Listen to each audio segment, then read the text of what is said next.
como nós falamos, não trabalha, sobra tanto tempo que tem que fazer alguma coisa. E aí vai o quê? Bisbilhotar a vida alheia, vai falar mal dos outros, vai tentar descobrir algum ponto falho na vida alheia para se saborear. E esse é um ponto interessante. Tem uma frase que é magnífica, diz o seguinte: a maneira mais abominável de você se elogiar é criticar os outros. Já percebeu isso? Sempre que nós criticamos alguém, nós estamos fazendo indiretamente um elogio a nós mesmos. E essas pessoas estavam se intrometendo na vida alheia. Nós não podemos, irmão, fazer isso, irmão. Essas pessoas estavam falando mal dos outros, possivelmente falando mal até daqueles que estavam sustentando eles, até mesmo do ministério.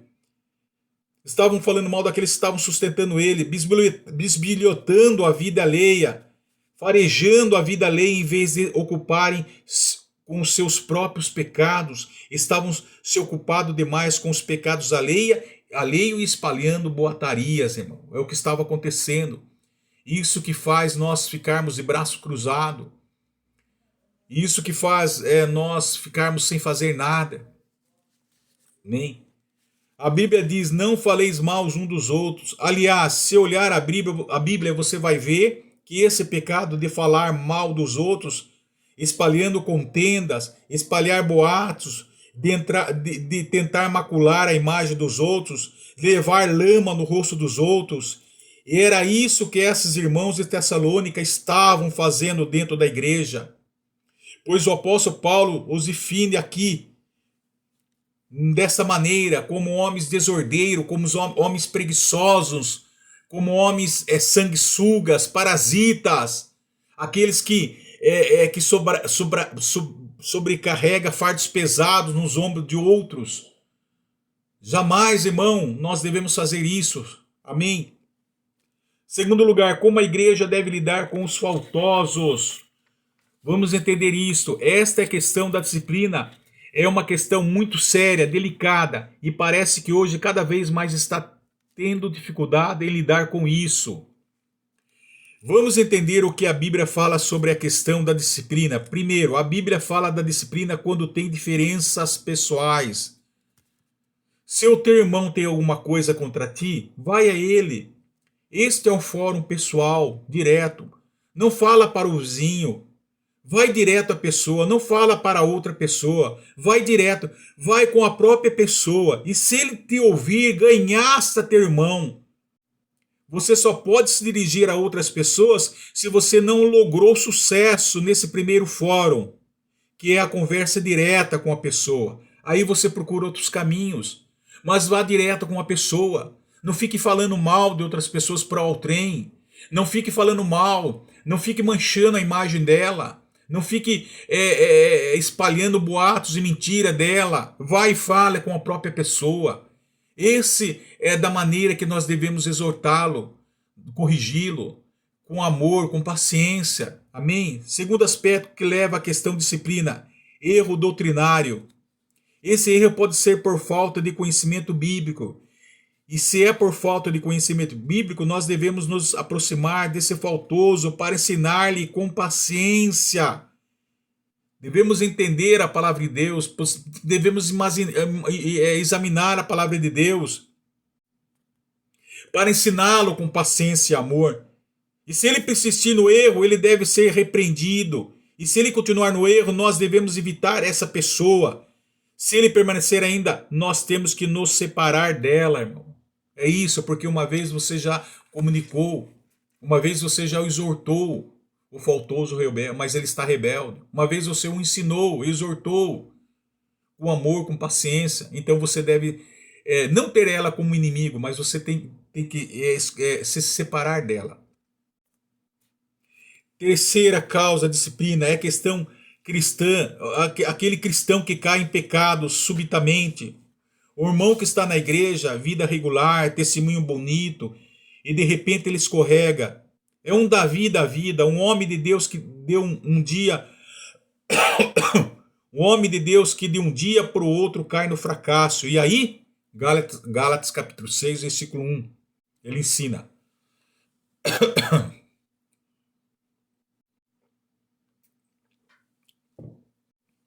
Irmãos, Gálatas capítulo 6, versículo 1. Irmãos, se alguém for surpreendido em alguma falta, vós que sois espirituais, corrige-o com espírito de brandura e guarda-te para que não sejais também tentado. Olha que maravilhoso, irmão. Além de nós corrigirmos com espírito de brandura, com amor, nós temos que também olhar para nós mesmos para que nós não caímos também em tentação. Amém? Nós somos sujeitos, somos vulneráveis também. A palavra grega para o corrigir aqui é catartizo. Foi usada no grego secular para restaurar os ossos quebrados, como também Mateus. Significa Mateus 4, versículo 20, para consertar redes. Então, é usado para consertar as redes, também para restaurar ossos quebrados. Mas o apóstolo Paulo deixa de falar da responsabilidade dos cristãos para com o pecado, a fim de discutir a restauração, o conserto espiritual dos pecadores. Então também é para o conserto espiritual dos pecadores, para a restauração dos pecadores, antes de considerar também a responsabilidade pessoal. Nós, se de fato somos espirituais, devemos corrigi-los. Espirituais são os que seguem os princípios do Espírito e não as inclinações da natureza decaída. Alguma ofensa provavelmente evoque as obras da natureza pecaminosa. Então, isso invoca a obra da natureza humana, da natureza pecaminosa, a ofensa da carne. Gálatas 19, versículo 21. Vamos ver. É importantíssimo isso.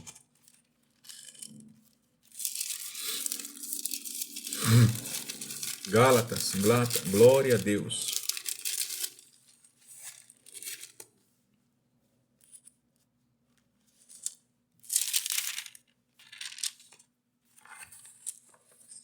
Ora, as obras da carne são conhecidas e são as obras da carne são conhecidas e são impureza e lascívia, versículo 19, idolatria, feitiçaria, inimizade, porfia, ciúmes, iras, discórdia, dissensões, facções. Tudo isso nós vimos aqui, ó. Nós conhecemos invejas, bebedice, glutonarias, coisas semelhantes a essa, a respeito das quais eu vos declaro, como já outrora vos preveni, que não herdarão o reino de Deus o que tais coisas praticam, irmão. Então nós vimos aqui, não nos pertence. Amém? Chegar a ser surpreendido significa ser pego desprevenido, talvez em um momento vulnerável, pois os irmãos espirituais precisam abordar com mansidão. 5:22.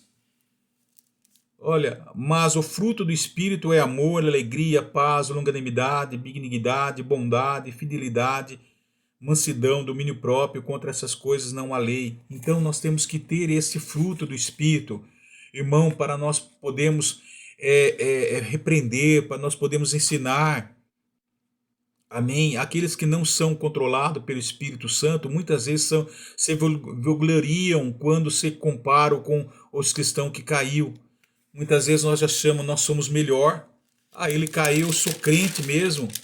Eu sou mais crente que ele. Não, irmão. 6, versículo 6. Aqui 3 e 4. Se gloriam. Olha, mas aquele que está sendo instruído na palavra, faça participante de todas as coisas boas, aquele que o instrui. Amém? Aí 3 e 4. Porque se alguém julgar ser alguma coisa, não sendo nada, a si mesmo se engana. Mas prove cada um o seu labor, e então terá motivo de gloriar-se unicamente em si, e não em outro, porque cada um levará o seu próprio fardo. Então não podemos, irmão, porque nós somos sujeitos vulneráveis, assim como aqueles que caíram, aqueles que estão tentados a caírem no erro, aqueles que caíram no erro, nós também estamos tentados a cair no mesmo erro, irmão. Assim como o médico pode contrair uma doença enquanto está tratando de um paciente, pois aquele que está corrigindo, consertando, restaurando um pecador caído pode ser tentado a cair em pecado também, irmão, assim como o médico. Cuide-se, porém, cada um para que também não seja tentado, irmão. 1 Coríntios 10, 12 e 13. Amém? Pois ele fala assim: pois aquele que pensa estar em pé, veja que não caia. Versículo 13. Não vos sobreveio tentação que não fosse humana, mas Deus é fiel e não permitirá que sejais tentado além das vossas forças. Pelo contrário, juntamente com a tentação, vos proverá livramento de sorte que possais suportar. Olha que maravilhoso. Portanto, Paulo dá uma advertência solene contra a autoconfiança independente em relação à segurança moral de uma pessoa. E depois ele prossegue com uma mensagem de estímulo, irmão. Olha que maravilhoso. Deus, ele pode... Não seja melhor que o seu irmão que caiu. Não pense você que é mais espiritual que o seu irmão.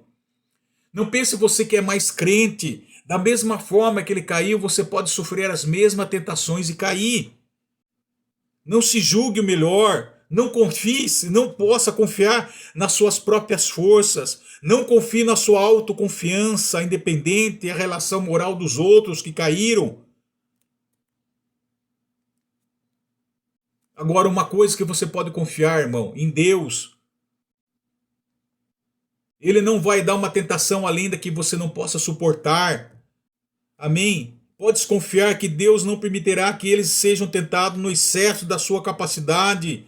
Ele dá escape de suportar e superar. Ele limitará não apenas a experiência, ele providenciará o livramento, irmão. Mais gratificante, mais estimulante é isso, irmão.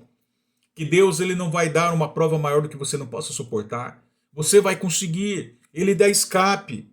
Ele vai tomar providência para que você não venha cair, para que você venha suportar a tentação, irmão. Não se vanglorie que o seu irmão caiu porque você é mais crente ou mais cheio de fé do que o outro, irmão. Não. Amém? Quarta situação. Situação que precisa de disciplina. Um desordeiro contumaz. Ou seja, é uma pessoa teimosa, obstinada, insistente, que despreza os conselhos de Deus, irmão.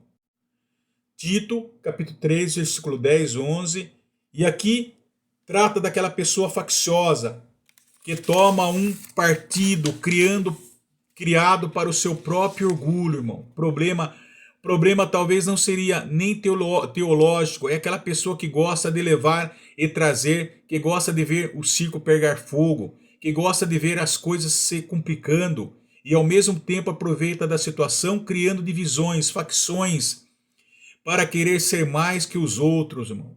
Olha só, pessoas assim dentro da igreja, pessoas contumaz. Um homem faccioso é alguém que faz uma escolha satisfazendo a si mesmo, sem levar em consideração os outros. Ele é obstinadamente preso a uma opinião que não é íntegra e que ameaça a unidade da igreja. Um homem assim deve ser repreendido, e se ele não considerar a reprimenda, deve ser evitado. Tito, capítulo 3, versículo 10 e 11. Olha o que ele fala. Evita o homem faccioso, depois de admoestá-lo primeiro e segunda vez. Você vai admoestá-lo primeiro e segunda vez com amor, irmão. Mas se ele não obedecer, ser teimoso... Versículo 11. Pois sabe que tal pessoa está pervertida e vive pecando, e por si mesma está condenada.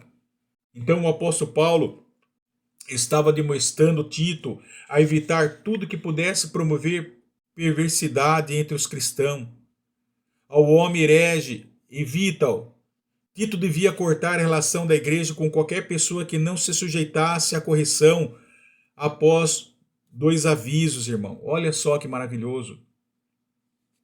Em Tessalonicenses, capítulo 3, 14 e 15, vamos ler.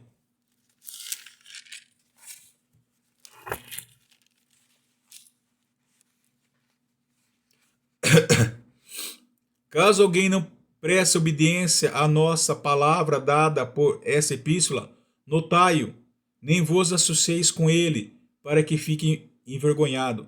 Todavia, não os considerais por inimigo, mas advertiu como irmãos, irmão. Aí está aqui. E o apóstolo Paulo também orienta aos Tessalonicenses que trate dessa pessoa facciosa, advertindo-o como irmão.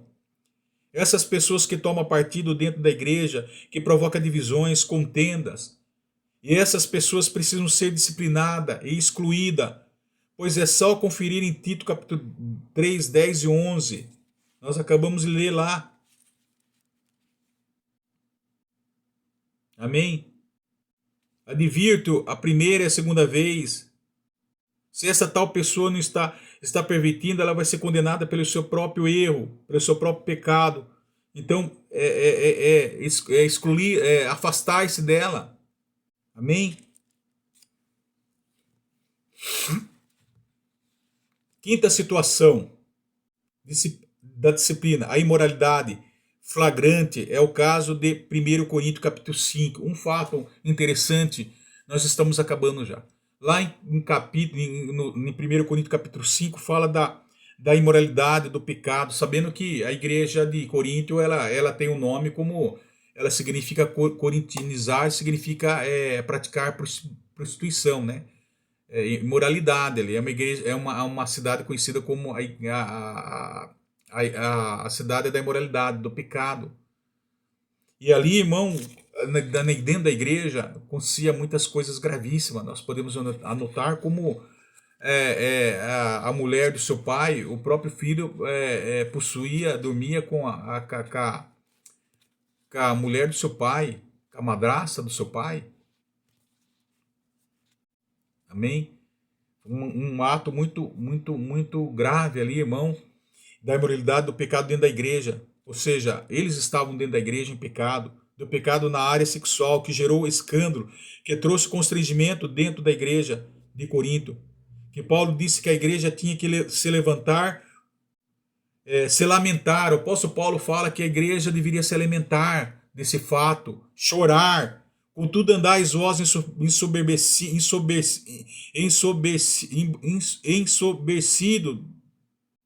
com jactância, isto é, com arrogância, com vaidade, com vanglória.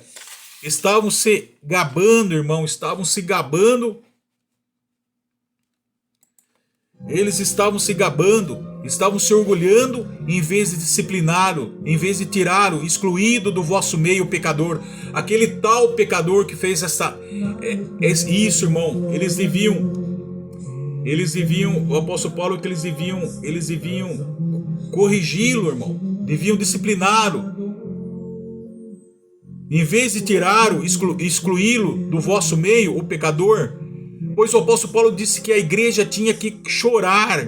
E a palavra chorar, lamentar, é o mesmo choro e lamento do luto. É a mesma palavra.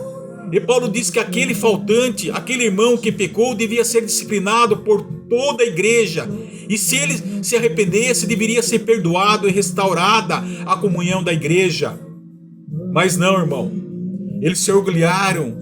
Eles acharam bonito, se orgulharam, se vangloriaram daquele ato, irmão, daquele irmão, ensoberbecidos, com jactância, orgulho, de ter cometido aquilo lá, irmão. Em vez dele disciplinar a igreja, em vez dele excluir aquele irmão, tirá-lo da igreja, não, irmão. Eles se vangloriaram.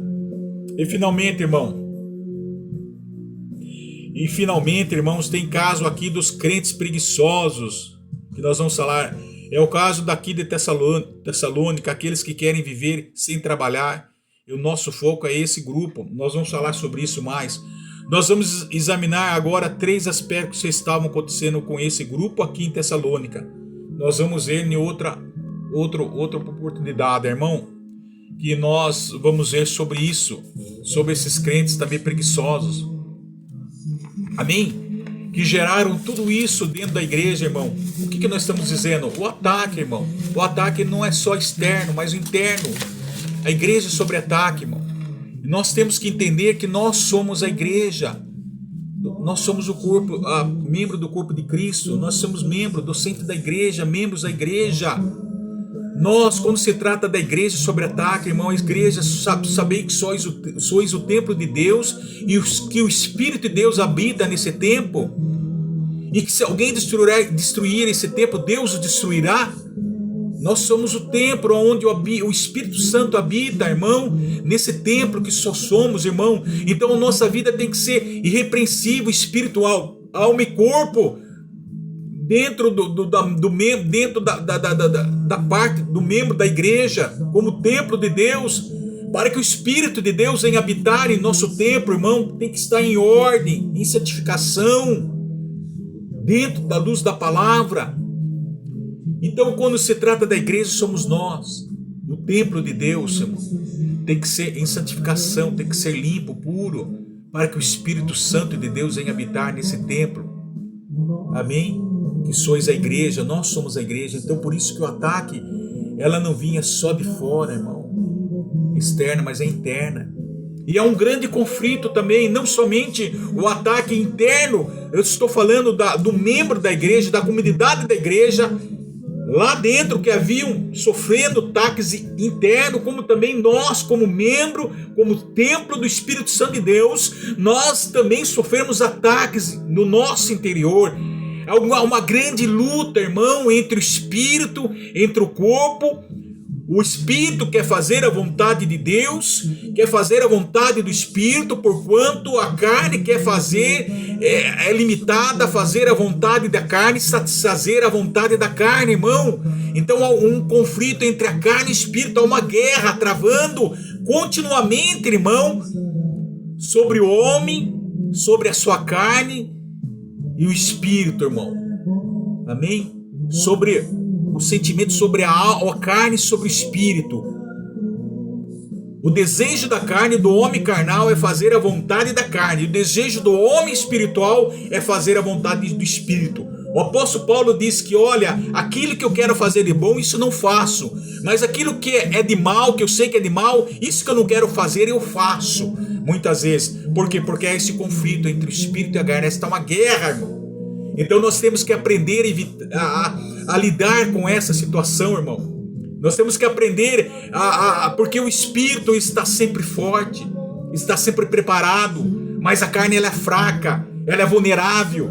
Por isso que nós temos que, como templo de Deus, andar em espírito, em oração, e orar pelos outros e os outros orar por nós, irmão. Amém? Para que não haja esse conflito, esse ataque interior, esta guerra interior que nós não podemos ver. Não somente do membro da igreja, visível ali, que nós podemos ver, da comunidade, mas como dentro do nosso interior, irmão. Deus dá de falar isso, irmão, agora nesta tarde, nessa manhã maravilhosa. E para que isso precisamos o quê? Andar em santidade, em justiça e proveniente da verdade. Precisamos andar na luz da palavra, para que esses erros, amado ouvinte desse canal Tudo Se Fez Novo, não venha acontecer fora ou dentro da nossa igreja, dentro da nossa grande família, que eu costumo dizer a igreja, como a nossa família, dentro do nosso lar, irmão, em qualquer lugar. Então nós precisamos entender, irmão, dessa disciplina, desse amor, dessa correção que Deus nos ensina, irmão, como te ensinava a igreja de Tessalônica, irmão. Amém?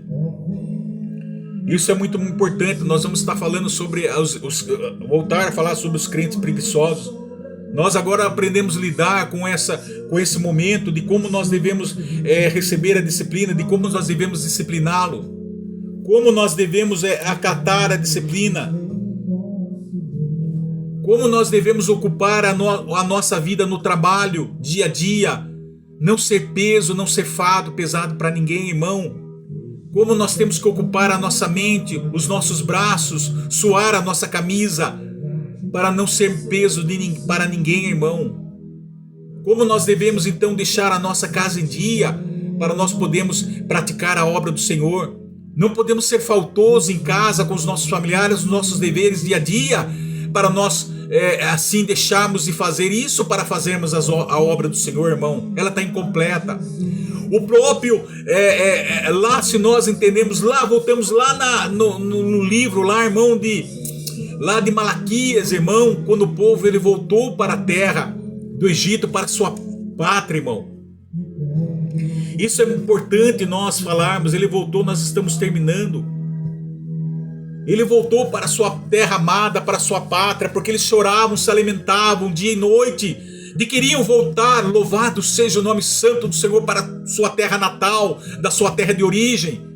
E lá no rio da Babilônia, os inimigos ondavam,